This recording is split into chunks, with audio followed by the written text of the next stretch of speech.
तो आज हम पतंजलि योग के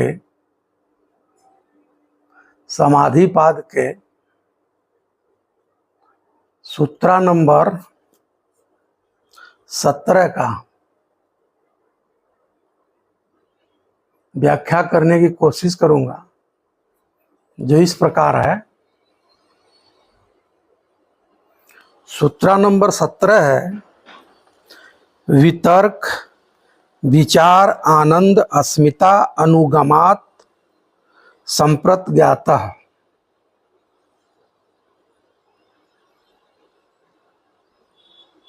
यहाँ करीब 6 शब्द है।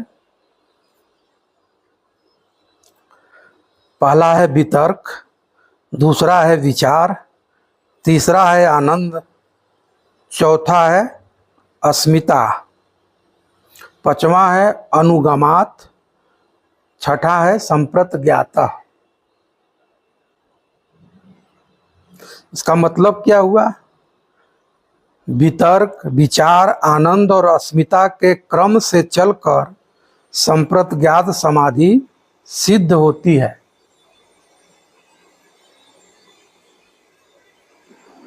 तो संप्रज्ञात का क्या मतलब होता है? संप्रज्ञात का अर्थ होता है अच्छी तरह से जाना हुआ। अच्छी तरह से जाना हुआ का मतलब क्या होता है? संशय विपर्य या भ्रांति से रहित स्पष्ट ज्ञान संप्रज्ञात है। जहां पे संशय न हो, पूर्ण रूप से जाना हुआ हो, उसको कहते हैं संप्रज्ञात समाधि। तो यहाँ पे पतंजलि 2 समाधि की चर्चा करते हैं, संप्रज्ञात समाधि और संप्रज्ञात समाधि। संप्रज्ञात समाधि में सभी समाधि होती है, असंप्रज्ञात समाधि में निर्वीज समाधि होती है। तो जब संप्रज्ञात समाधि के लिए आप ध्यान करेंगे, प्रयोग करेंगे, तो वहाँ धारणा ध्यान समाधि 3 चीज़ों का प्रयोग करना पड़ेगा। लेकिन यहाँ पे हम इसका व्याख्या इतना लंबा नहीं करेंगे, बहुत शार्ट में करना चाहते हैं।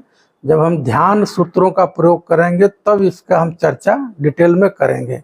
अभी आपको इतना ही जानना है। तो ध्यान कैसे करते हैं? ग्राह्य, ग्रहण और ग्रहिता, ये 3 शब्द आते हैं, बहुत ही महत्वपूर्ण शब्द है। ग्राह्य, ग्रहण और ग्रहिता। तो ग्राह्य क्या है? जो स्थूल आप देखते हैं जगत और उसके विषय, इसमें ध्यान जब आप लगाते हैं तो इसको कहते हैं ग्राह्य है। तो ग्रहण कौन करता है? इंद्रिय, कर्मेंद्रिय और मन, यह ग्रहण है, इसी के द्वारा ग्रहण किया जाता है। ग्रहिता कौन है? ग्रहिता अचेतन पुरुष और चित्त दोनों को मिल करके इसको ग्रहिता कहते हैं, जो ग्रहण करता है। तो यहाँ पे एक एक करके हम व्याख्या करेंगे। वितर्क किसको कहते हैं?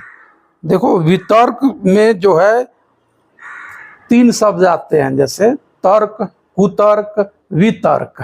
अब इसकी भी व्याख्या करना होगा तो वीडियो बहुत लंबा हो जाएगा।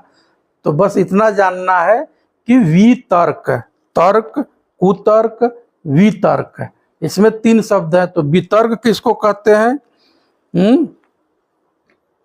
उसमें जो है विचार जो है तर्क विद्यमान रहता है, लेकिन विशेष तरह का तर्क रहता है। ऐसा नहीं कि कुतर्क नहीं होता, निगेटिविटी नहीं होती, लॉजिक नहीं होता, ये विशेष ढंग का तर्क लेकिन वहाँ मौजूद रहता है।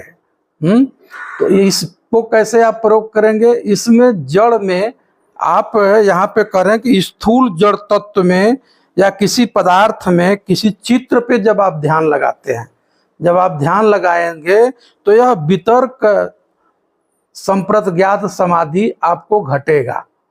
फिर दूसरा है विचार। विचार में सूक्ष्म विषय ज्योति शब्द आदि को, किसी शब्द पे, किसी ज्योति पे जब आप अपना ध्यान लगाते हैं तो उसमें जो सविचार है, विचार युक्त संप्रज्ञात समाधि घटेगा।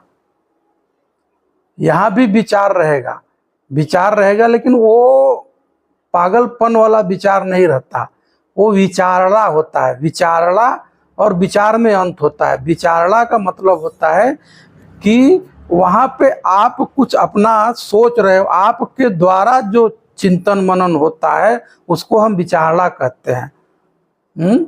ऐसा नहीं कि अनलिमिटेड थॉट, दूसरे का थॉट, दूसरे के विचार, पूरी दुनिया के विचार गार्बेज की तरह आपके माइंड में प्रभावित हो रहा है, उसी में आप लड़ रहे हैं, कोई गैप ही नहीं है, तो वो विचार, उसको यहाँ बात नहीं कर रहे हैं। ये विचार जो है ये फिल्टर हो जाता है, स्वयं का समझ पैदा होता है। यहाँ पे जब स्वयं का समझ पैदा होता है तो इसको हम विचार कहते हैं, इसको पॉजिटिव विचार कहते हैं। फिर तीसरा है आपका आनंद। इसमें 5 इंद्रियां, 5 कर्म ज्ञानेंद्रियां और मन, ये 11 इंद्रियां हैं। जब इसमें आप ध्यान लगाते हैं, अपने इंद्री पे ध्यान लगाते हैं, तब आनंदमय विचार होता है, आनंदमय की स्थिति होती है, आनंदुगमत संप्रज्ञात समाधि घटता है। तो आनंद भी, जब आप कहते हो कि आनंद है, तो ये भी एक विचार है। ऐसा नहीं कि इसको आप विचार नहीं कहोगे, ये भी, तो इसको कहेंगे आनंद संप्रज्ञात समाधि। आनंद का विचार आना भी संप्रज्ञात समाधि, आनंद संप्रज्ञात समाधि आप कहते हैं। चौथा आपका जो शब्द आया है अस्मिता है। अस्मिता का अर्थ होता है अहंकार। लेकिन ये 2 तरह के अहंकार होते हैं। एक अहंकार है कि निगेटिव ईगो वहाँ पे होता है, एक अहंकार ऐसा होता है कि जहाँ पे चेतन पुरुष और चित्त के जोड़ को अहंकार कहते हैं, वहाँ पे भी विचार मौजूद होता है। जैसे व्यक्ति कहता है कि मैं चेतन पुरुष हूँ, तो जब आप कहते हो कि मैं चेतन पुरुष हूँ, तो ये भी तो एक विचार है ना। बिल्कुल, यह भी एक विचार है, इसको आप विचार ही कहेंगे। लेकिन यह विचार लड़ने वाले विचार नहीं होते, बहुत ही पॉजिटिव, बहुत ही सूक्ष्म विचार होते हैं। लेकिन इसको कहते हैं बीज के रूप में विचार होना। इसको ही आप सबीज समाधि कह सकते हैं या संप्रज्ञात समाधि कहते हैं। आप जानते हैं कि मैं चेतन सत्ता हूँ, मैं चेतन पुरुष हूँ, लेकिन आप के अंदर विचार मौजूद है, अभी बीज के रूप में विचार मौजूद है। इसलिए आप कहेंगे अस्मिता। तो पहले शब्द आया वितर्क, वितर्क दूसरा आया, वितर्क जब पहले साध हो गया, फिर विचार, फिर आनंद, फिर अस्मिता की स्थिति।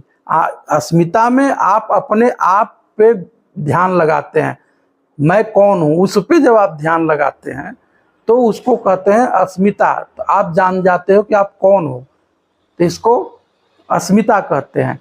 तो पहले वितर्क होता है, तो वितर्क, विचार, आनंद और अस्मिता किसको कहते हैं? इसमें यह संप्रज्ञात समाधि में वितर्क, विचार, आनंद और अस्मिता का भाव, विचार मौजूद रहते हैं, इसलिए इसको कहते हैं संप्रज्ञात समाधि। तो पहले आता है वितर्क, फिर आता है विचार का जन्म होता है, फिर आनंद का जन्म होता है, फिर अस्मिता का जन्म होता है।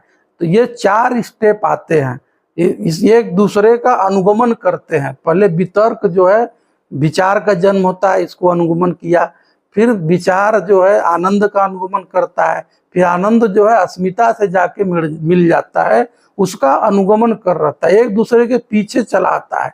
ऐसा नहीं कि वितर्क से डायरेक्ट आप अस्मिता तक चले जाएंगे। स्टेप बाय स्टेप पतंजलि एक एक चीज को तोड़ करके बता रहे हैं, एक एक शब्द को तोड़ तोड़ के समझाने की कोशिश कर रहे हैं, जिससे कि आपको कोई प्रॉब्लम न आए।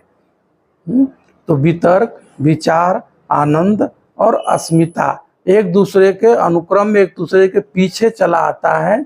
इसी को यहाँ पे इन चारों की उपस्थिति होना, इसको संप्रज्ञात समाधि कहते हैं।